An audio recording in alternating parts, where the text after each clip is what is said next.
السلام علیکم ناظرین، آپ دیکھ رہے ہیں اے بی نیوز اور میں ہوں آپ کا میزبان حمید ارسلان۔ دنیا ایک نیا دور دیکھ رہی ہے، طاقت کی کشمکش، سیاسی بے چینی، فوجی قربانیاں اور قدرتی آفات۔ پاکستان کے حالات ہمیشہ ہی عالمی سیاست سے جڑے رہے ہیں۔ آج کی اس خصوصی ولاگ میں ہم آپ کو لے چلیں گے بین الاقوامی تعلقات کے کھیل سے لے کر پاکستان کی سیاست کی گلیوں تک، شہداء کی قربانیوں سے گزر کر 1965 کی جنگ کے سنہرے اوراق تک، اور آخر میں سیلاب کی تباہ کاریوں تک۔ یہ سارے نیوز ایک دوسرے سے جڑی ہوئی ہیں۔ آئیے آغاز کرتے ہیں۔ امریکہ کے سابق صدر ڈونلڈ ٹرمپ نے حال ہی میں دعویٰ کیا ہے کہ بھارت نے امریکی منصوبات پر لگنے والے بھاری ٹیرف کو صفر کرنے کی پیشکش کی ہے۔ یہ بیان معمولی نہیں بلکہ ایک ایسے وقت میں سامنے آیا ہے جب بھارت اپنے قدم چین اور روس کے قریب رکھ رہا ہے۔ یہ یاد رکھنا ضروری ہے کہ امریکہ اور بھارت کا رشتہ ہمیشہ سے پیچیدہ رہا ہے۔ ایک طرف دفاعی تعاون اور چین کے خلاف مشترکہ مفادات، دوسری طرف تجارتی مسائل اور روس کے ساتھ بھارت کے تعلقات۔ ٹرمپ کا یہ کہنا ہے کہ بہت دیر ہو گئی، بھارت کو سالوں پہلے یہ قدم اٹھانا چاہیے تھا۔ اس بات کا اظہار ہے کہ واشنگٹن اب بھی نیو دہلی سے ناراض ہے۔ یہ واقعہ اس وقت اور بھی اہم ہو جاتا ہے جب نریندر مودی چین میں شنگھائی تعاون تنظیم کے اجلاس میں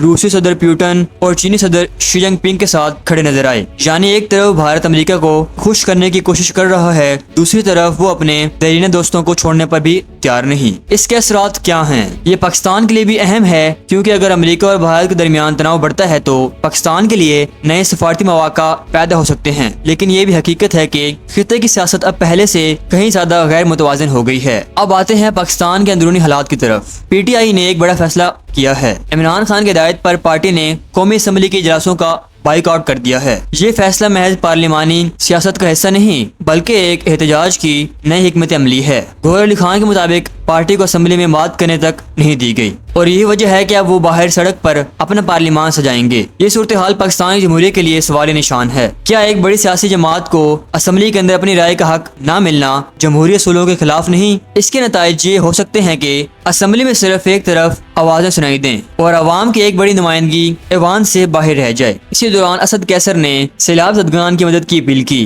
یہ بات اہم ہے کیونکہ سیاسی ہلچل کے باوجود ملک کو اس وقت ایک بڑی قدرتی آفات کا سامنا ہے۔ اب ایک دکھ بھری مگر فخر انگیز خبر۔ گلگت بلتستان میں فوج کا MI-17 ہیلی کاپٹر فنی خرابی کے باعث گر کر تباہ ہو گیا۔ 5 بہادر فوجی جوان شہید ہو گئے۔ یہ حادثہ صرف ایک ثانیہ نہیں بلکہ اس بات کی یاد دہانی ہے کہ فوج صرف جنگ کے میدان میں نہیں مرتے بلکہ روزانہ ٹریننگ، آپریشنز اور عوامی خدمت میں بھی اپنی جانیں قربان کرتے ہیں۔ ان شہداء کے نام ہیں میجر عاطف، میجر فیصل، نائب صوبیدار مقبول، حوالدار جہانگیز اور نائک عامر۔ یہ جوان اس بات کی مثال ہیں کہ پاکستان آرمی ہمیشہ آپریشن ریڈینس میں رہتی ہے۔ ان قربانیوں کے پیچھے ایک ہی جذبہ ہے، ملک کا دفاع اور عوام کی خدمت۔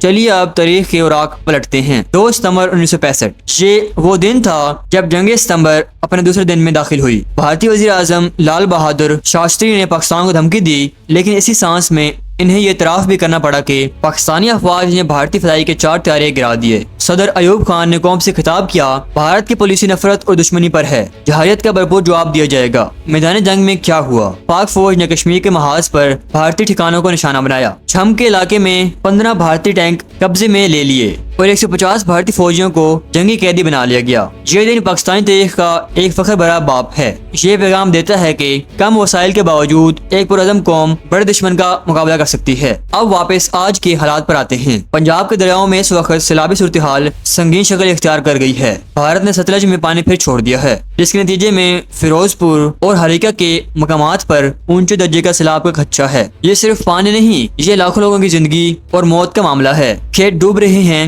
گھر اجڑ رہے ہیں، بیماریاں پھیلنے کا خدشہ ہے۔ PDMA کے مطابق دریائے ستلج، چناب اور راوی میں اگلے چند دنوں میں انتہائی اونچے درجے کا سیلاب متوقع ہے۔ ہر تریموں پر پانی کا بہاؤ 5 لاکھ کیوسک سے بھی زیادہ ہے۔ ریلیف کمیشن پنجاب نبیل جاوید کا کہنا ہے کہ تمام محکمے الرٹ ہیں، مگر سوال یہ ہے کیا یہ انتظامات ان لاکھوں افراد کو بچانے کے لیے کافی ہے جو پہلے ہی غربت اور مسائل میں جکڑے ہوئے ہیں؟ ناظرین، ایک طرف دنیا کی سیاست طاقت کے کھیل میں الجھی ہوئی ہے، دوسری طرف پاکستان کی سیاست میں بے چینی ہے۔ ایک طرف فوجی قربانیاں ہیں، دوسری طرف تاریخی یادیں، اور پھر عوام ہے جو سیلاب اور مشکلات کا سامنا کر رہے ہیں۔ یہ سب ایک حقیقت کی طرف اشارہ کرتا ہے۔ پاکستان ایک ایسا ملک ہے جو ہمیشہ امتحان میں رہا ہے، کبھی دشمن کی جارحیت، کبھی سیاسی بحران، کبھی قدرتی آفات، لیکن یہ قوم ہر بار ان مشکلات سے نکلتی ہے، کیونکہ یہاں قربانی دینے والی فوج بھی ہے، حق کے لیے کھڑے ہونے والی عوام بھی ہے، اور وہ جذبہ بھی ہے جو 1965 کی جنگ میں نظر آیا ہے۔ یہ تھی آج کی ولاگ، ماضی سے سبق، حال کی جدوجہد اور مستقبل کی امید، یہی پاکستان ہے۔